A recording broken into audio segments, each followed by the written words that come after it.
નમસ્કાર, spark today ન્યૂઝમાં આપનું હાર્દિક સ્વાગત છે. સ્પાર્ક ટુડે ન્યૂઝ અલગ અલગ મુહિમ લઈ અને લોક જાગૃતિ ફેલાવવાનું એક કામ કરી રહ્યું છે. ગત વર્ષોમાં સરખામણીમાં વડોદરા શહેરની જો વાત કરીએ તો અકસ્માતનો દોર યથાવત હતો. એક પછી એક ગમખ્વાર અકસ્માતોના કિસ્સાઓ વધી રહ્યા હતા. નિર્દોષ લોકો મોતને ભેટતા હતા, અલગ અલગ લોકો ઇજાગ્રસ્ત થતા હતા. વડોદરા શહેર ગુજરાત રાજ્ય અને ભારત દેશમાં કેન્દ્ર સરકાર હોય, રાજ્ય સરકાર હોય કે પછી વડોદરા મહાનગરપાલિકા હોય, અલગ અલગ મુહિમ ચલાવતી હોય છે અને તે જ અંતર્ગત સ્પાર્ક ટુડે ન્યૂઝ ન કેવળ એક ન્યૂઝ ચેનલ પરંતુ લોકો માટે, લોકોની વચ્ચે લોકોને સુવિધા પ્રાપ્ત થાય, લોકોને જાગૃતતા ફેલાય તે અંતર્ગત અલગ અલગ મુહિમ ચલાવે છે. સ્પાર્ક ટુડે ન્યૂઝ દ્વારા જ્યારે અકસ્માતોનો દોર વધી રહ્યો હોય અને તેવામાં ટ્રાફિક અવેરનેસ એક કેમ્પેનિંગ, અલગ અલગ રીતે લોકોને જાગૃત કરવા માટે, અલગ અલગ રીતે લોકોને અવેર કરવા માટેની એક મુહિમ સ્પાર્ક ટુડે ન્યૂઝ દ્વારા આયોજિત એક કોમ્પિટિશન શોર્ટ ફિલ્મ. અમારી સાથે વાતચીત કરવા માટે કલ્પિત સર ઉપસ્થિત છે, પરંતુ હું જણાવી દઉં કે traffic awareness short film competition જે ઓલરેડી હલ્ડ એટલે કે યોજાયેલી છે. હવે ટૂંક જ સમયમાં વિજેતાઓ છે તેના પણ નામ ડિક્લેર કરવામાં આવશે. તે કાર્યક્રમ પણ અમે આપને જણાવતા રહીશું, પરંતુ જે સ્પોન્સર થયેલા છે તે મહાનુભાવ સાથે વાતચીત કરવી છે. શ્વેત, જે સ્પોન્સર્ડ બાય શ્વેત છે, તે તેના મેઇન જે સર કહેવાય, કલ્પિત સર મારી વચ્ચે ઉપસ્થિત. સર, સ્પાર્ક ટુડે ન્યૂઝમાં આપનું હાર્દિક સ્વાગત છે. ખૂબ ખૂબ ધન્યવાદ. કલ્પિત સર, આપની પાસેથી પહેલાં જાણવા ઈચ્છીશ કે અકસ્માતોના કિસ્સાઓ વધી રહ્યા છે. What would you like to say કે એ ઘટાડવા માટે કયા પ્રકારના ઇનિશિયેટિવ, કયા પ્રકારના સ્ટેપ્સ લેવા જોઈએ, લોકોએ કયા પ્રકારનું ધ્યાન રાખવું જોઈએ? તો એક ખૂબ જાણીતી એક કહેવત છે કે જિંદગી એક મુસાફરી છે અને એ મુસાફરીનો ખૂબ આનંદ માણવો જોઈએ. સો સ્પાર્ક ટુડે અને સાઇનિંગ સ્ટાર પરફોર્મિંગ આર્ટ્સ તરફથી જે competition short film, traffic awareness short film કોમ્પિટિશનનું ખૂબ જ મહત્ત્વપૂર્ણ આયોજન કરવામાં આવ્યું છે. એ મહત્ત્વપૂર્ણ કેમ છે એના માટે હું થોડાક ફેક્ટ એન્ડ ફેક્ચ્યુઅલ્સ સાથે તમારી સાથે વાત કરવા માગું છું. ભારત દેશ ઓલરેડી વર્લ્ડમાં સેકન્ડ લાર્જેસ્ટ રોડ નેટવર્ક ધરાવતો દેશ છે. 66,71 રોડ ઇન્ફ્રાસ્ટ્રક્ચર ધરાવતો દેશ જે ભારત દેશ છે. બીજું, ફેસિલિટીઝમાં વાત કરીએ તો આજકાલની ઓટોમોબાઈલ ઇન્ડસ્ટ્રી મારફતે anti puncture, tubeless tyre, Bluetooth inbuilt car system, seat belt, airbag, child lock, every facility is there in vehicle. Telephonic ઇન્ડસ્ટ્રીની વાત કરીએ, મોબાઈલ ઇન્ડસ્ટ્રીની, તો ત્યાં બેઝિકલી સ્માર્ટફોન્સ આવી ગયા છે, જ્યાં તમારે ફોન હાથમાં લેવાની જરૂર નથી. ફ્રેમ્સની તમે વાત કરો તો આજકાલ સ્માર્ટ ફ્રેમ્સ આવી ગઈ છે, બ્લૂટૂથ ઇનબિલ્ટ ફ્રેમ્સ આવી ગઈ છે.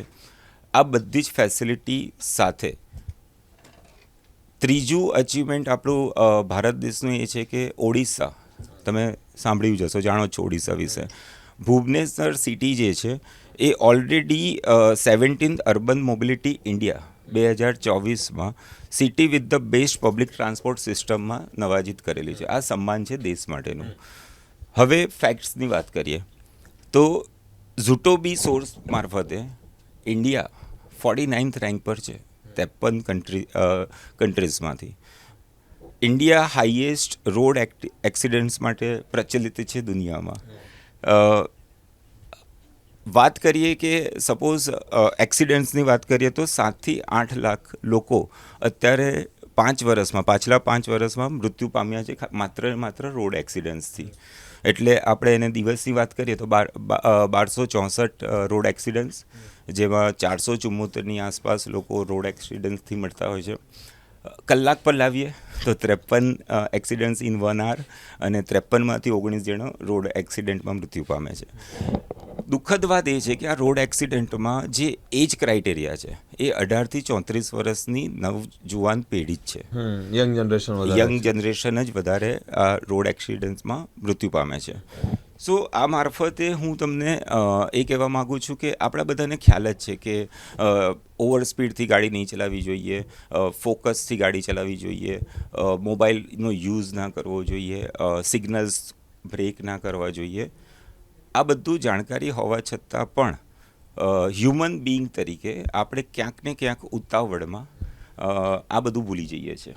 અને એનું પરિણામ છે કે કાર મારફતે 30%, ટુ વ્હીલરથી 24% અને રોડ ટ્રાન્સપોર્ટથી 21% રોડ ક્રેસીસ એક્સિડન્ટ થઈ રહ્યા છે. આ ઇન્ડિયાના ડેટા છે. સો બીજી એક કહાવત છે કે જે મનને માર્યા તો તર્યા.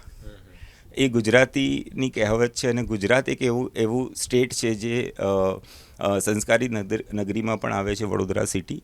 અને વડોદરા સિટીના સંસ્કાર નગરી દ્વારા સ્પાર્ક ટુડે જે ચળવળ લગાવી છે, એની શરૂઆત પણ કરી દીધી છે. સો આઈ એમ હોપિંગ ફોર ધ બેસ્ટ કે આ તમારી જે ચળવળ છે સ્પાર્ક ન્યૂઝની એ ખૂબ જ પ્રખ્યાત થાય અને લોકોને જાગૃતિ આપે. ઓકે સર, તમે જે પ્રમાણે વાત કરી તે પ્રમાણે એક ડિજિટ આપ્યો કે આટલા અકસ્માત થાય છે, જેની અંદર આટલા યુવા વર્ગ અકસ્માતને ભેટે છે, જ્યારે મોતને ભેટે છે, અલગ અલગ રીતે રોડ અકસ્માત થાય ભારત દેશની અંદર. શું માનો છો કે વડોદરા શહેરની સ્પેશિયલ વાત કરીએ તો શહેરમાં કેટલા અકસ્માતોમાં લોકો, નિર્દોષ લોકો જીવ ગુમાવે છે પોતાના? ઓકે, અકસ્માત થવા પાછળનું કારણ એ ચાલુ ડ્રાઇવિંગ, એ ફોન પર વાત કરવી, ઓકે, તમારું કોન્સન્ટ્રેશન ન હોવું, સીટ બેલ્ટ નથી પહેરેલો હોતો લોકોએ, ઓવર સ્પીડ હોય છે, સેકન્ડ થિંગ નશામાં ધૂત એટલે કે ડ્રિંક એન્ડ ડ્રાઈવ, દારૂ પીને એ લોકો ડ્રાઈવ કરતા હોય છે અલગ અલગ રીતે. કયા પ્રકારની સલાહ આપવા માંગો છો લોકોને કે શું આનું કન્ક્લુઝન શું આવે એમ? તો આની સલાહમાં હું ફરીથી એ જ મારી કહેવત પ્રચલિત કરવા માગું છું કે મનનું માર્યું એ મર્યા અને મનને માર્યા એ તર્યા. તો આ બધું છે ફોકસ ઓફ જનરેશન. તમે જ્યારે જે પણ કાર્ય કરો છો એમાં તમે સંપૂર્ણ ફોકસ રાખશો તો તમારી જવાબદારી છે કે તમારે રોડ પર ચાલતા વ્યક્તિઓ કે સામેના વ્હીકલમાં જનાર વ્યક્તિ કે તમારી સાથે બેઠેલા વ્યક્તિ, એ લોકોનું જીવન સંપૂર્ણ તમારા હાથમાં છે. સો મતલબ ટુ ડ્રાઈવ અ વ્હીકલ મારા હિસાબે એ બહુ જ જવાબદારીપૂર્વકનું કાર્ય છે કે કારણ કે શ્રી કૃષ્ણ મહાભારતમાં એ સારથીનો રોલ હતો. અને કુરુક્ષેત્રની વાત કરીએ તો શ્રી કૃષ્ણ એક એવું કેરેક્ટર છે જેમને મહાભારત રચ્યું અને મહાભારત પાંડવોને જીતાડ્યું. તો every driver of vehicle has to understand કે he or she is the playing character of Shri Krishna. Very nice, good thought. Sir, Shwet education innovative, okay, શું કામ કરે છે પહેલાં તો એ આપણી પાસે જાણીશ. સ્પોન્સર્ડ બાય શ્વેત છે, કોન્મેટ છે અને એક્સક્લુઝિવ વિઝન, એમાંથી તમે પણ એક ભાગ છો. આ ટ્રાફિક અવેરનેસ જે શોર્ટ ફિલ્મ કોમ્પિટિશન છે એમાંથી પણ આપણે સ્પોન્સર કર્યું છે. પહેલાં તો શ્વેત રિલેટેડ જાણવા ઈચ્છીશ, શું કામ કરે છે? તો Shwet means purity, Shwet means lord Lakshmi. Shwet એકદમ innovative renovation kind of revolution kind of education ઇન્ડસ્ટ્રીમાં આવી રહ્યું છે. Shwet is having holdings with share technology, London base company છે જેમાં રોબોટિક્સ, એઆઈ, ડ્રોન ટેકનોલોજી આપણે 7 to 14 યર્સના ચિલ્ડ્રન્સને સમજાવીશું. Second, all India management association સાથે શ્વેતના હેન્ડહોલ્ડ્સ છે, જેના મારફતે ગ્રામ્ય વિસ્તાર જે અમારું મુખ્ય ઉદ્દેશ છે, જેમાં પોસ્ટ ગ્રેજ્યુએશન કોર્સીસ અમે કરાવીશું. શ્વેતના ફાઉન્ડેશન બહુ જ ક્લિયર છે, વિઝન બહુ જ ક્લિયર છે, to educate the people, children's in the right direction. Transformation of world શું છે? એક સમય હતો કે computer was the asset for the people. Now mobile and computer are the toys for the children. So this is the transformation of education. Okay. ભવિષ્યને, આગામી સમયમાં young જનરેશનને શું આપવા ઈચ્છો છો? કયા પ્રકારનું નોલેજ, કયા પ્રકારનો ચેન્જીસ હોવો જોઈએ, શું ઈચ્છો છો? Be focused, be wise, be career oriented and enjoy the life. Short and sweet. Very nice. Yeah. Thank you so much. Thank you.